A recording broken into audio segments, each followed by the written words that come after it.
السلام عليكم ورحمة الله تعالى وبركاته. بدو سلامتين داوضياشا قيمها يقدرين تمضن ميلك السواد نقل سعطان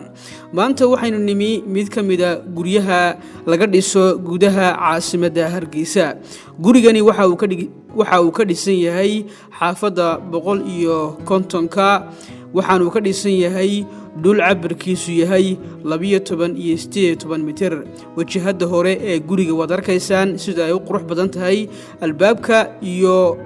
rinjiga kala duwan iyo nashqada quruxda badan ee guriga la sameeyay gurigan waxaa dhistay shirkad loo yaqaano Baxnaan Construction Company waxaana uu dhistay qof kamida macaamiisha ku xiran shirkadda halkan aynu hadda joogna waa gudihii ama waa daaradii guriga daaradaas waafiga ay balaaran buu leeyahay daaqada gurigu waa mitir iyo waxoogaa inkastoo cabirka saxda ahayn dusha sare ee gurigu waa jiingad qaris guryaha loo yaqaano ee jiingada lagu qariyo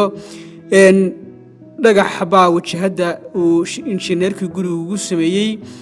albaabka gurigu waa albaab balaaran waxaana bartan daarada soo gali kara wajahada hore ee guriga ilaa laba gaari runaantii shirkadda Baxnaan Construction Company oo kamid ah shirkadaha ka howlgala gudaha caasimadda Hargeysa waxay dhistaan shaqado aad u qurux badan halkan aynu hadda joognaa waxa weeye waa wajahadii ama waa albaabkii laga galiyay guriga qolkan aynu ku soo noqonay waa qolkii dibadda ku yaalay hadda waxaynu soo galnay gudihii gurigu waxa uu ka kooban yahay 3 qol oo jiifa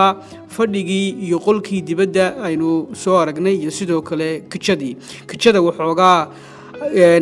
ama qolka cuntada lagu kariyo wax yar kadib baynu gali doonaa hadda waxaynu soo galnay qolkii fadhiga ahaa wad arkaysaan dusha sare sida loo qurxiyay lambadaha iyo nashqada loo sameeyay waana fadhi aad u weyn oo runtii qalab kala duwan iyo alaab kala duwan la dhigi karo fadhiguna waxa weeye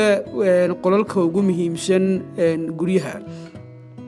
wad arkaysaan lambadaha iyo nashqada rinjiguba inay isleeyihiin uu yahay color aad u qurux badan wuxuu leeyahay qolka fadhigu sadarkaysan laba daaqadood wajahada kalena daaqad weyn buu ku leeyahay 3 daaqadood baa uu leeyahay qolkan fadhigu hadda waxaynu soo galnay mid kamid ah qolalkii jiifka ahaa oo isaguna aad u qurux badan albaabka iyo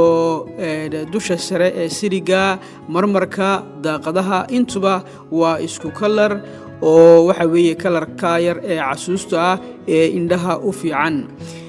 qol kale ayaynu hadana soo eegi doonaa qolkana waxa uu kamid yahay qolalka jiifka ah ee 3da waa si lamid ah sidii hore qolkii hore ayuu dhisan yahay waana qol waafiya oo ku filan 2 qof iyo 3 qofba waxaynu ku noqon doonaa daaradii guriga ayaan yar ka dib gali doonaa hadda waxaynu soo galnay qolkii jiifka ee weynaa sariirta king bedka ahayd la dhigi jiray waa qolka weyn hadda wax alaabi ma taalo guriga oo gurigu hadda ayaa farta laga qaaday oo waa faaruq wadarkaysan inuu 2 daaqadood leeyahay oo hawadu ay si fiican ay uga soo galayso waana qolka aadka u ballaaran ee aadka u quruxda badan leh albaabadiisuna ay lamid yihiin qolalkii kale ee jiifka iyo sidoo kale marmarku gurigu waxa uu leeyahay 2 musqulood ama 2 suuli ayuu leeyahay ka aynu aragnay iyo ku dambeeyno arki doono hadda waxaynu ugu baxaynaa qolkii kitchadii aan iraahdo ayaynu gali doonaa kitchada waa la qalabeeyay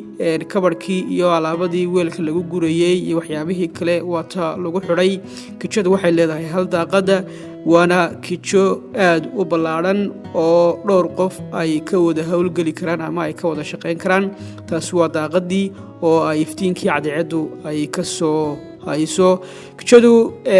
waxa weeye furniture-kan lagu sameeyay waa qalabkii ugu dambeeyay ee casriga ahaa wadarkaysan meelihii sanxiga yaraayo weelka lagu meedhayay ee lagu nadiifinayay inta badan dadka guryaha dhistaa waxay dhisaanka iyaga doorto iyo qaabka uu wax kastaaba ay u ekaanayo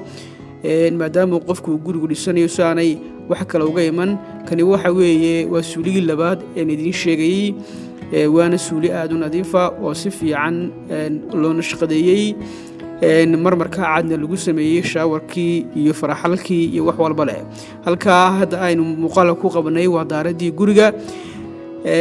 daawadayaal waxaynu soo gaarnay gabagabadii guriga, waa daaradii dhexe guriga aynu ku jirnaa. haddii aad u baahantay gurigan in shirkadu ay ku dhisto fadlan nala soo xidhiidh. aad baad ugu mahadsan tahay sida fiican eed muuqaalka ula socotay.